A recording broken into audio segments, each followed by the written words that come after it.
Donc ce workshop organisé par Matt Ball a vraiment été extrêmement riche du point de vue du contenu. Il nous a apporté beaucoup pour comprendre comment les personnes qui entendent des voix font avec. Ça, c'est le côté expérientiel. Et comment nous, professionnels, pouvons accompagner ces personnes.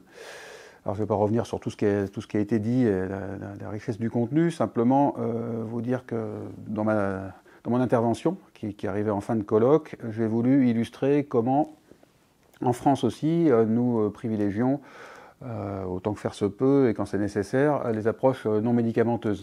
Et donc j'ai présenté à cette occasion le réseau de réhabilitation psychosociale, puisque au centre de ce réseau, ce sont vraiment les prises en charge non médicamenteuses destinées à traiter les difficultés fonctionnelles qui sont mises en avant. Et donc j'ai pu montrer que l'organisation française a à la fois des inconvénients, et elle est un petit peu lourde, elle est administrative, mais des avantages, c'est qu'une fois que quelque chose est fait sur un territoire, ça se reproduit dans l'ensemble de la France. Et donc j'ai présenté le réseau avec les 130 structures et quelques qui existent selon l'instruction des GOS du 16 janvier 2019.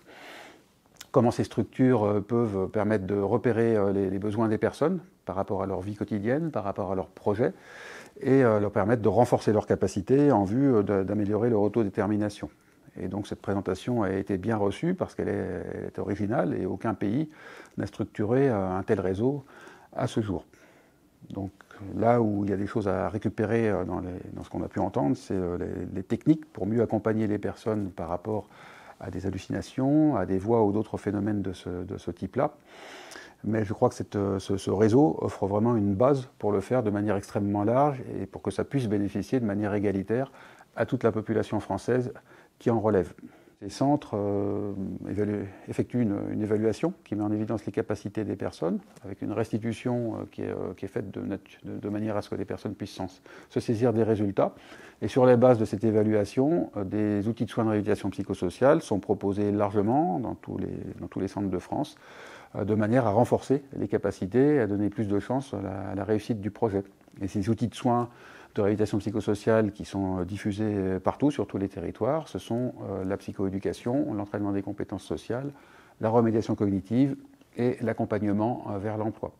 Il faut peut-être ajouter que cette manière de considérer les personnes qui sont suivies en psychiatrie est de nature déstigmatisante.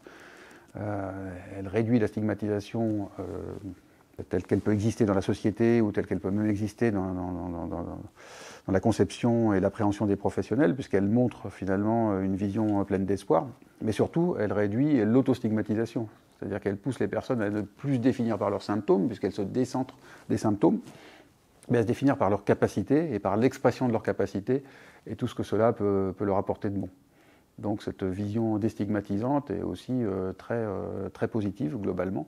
Et c'est quelque chose qui devrait se développer encore en France, dans le secteur de psychiatrie générale, au-delà des centres de réhabilitation, mais aussi dans les autres pays.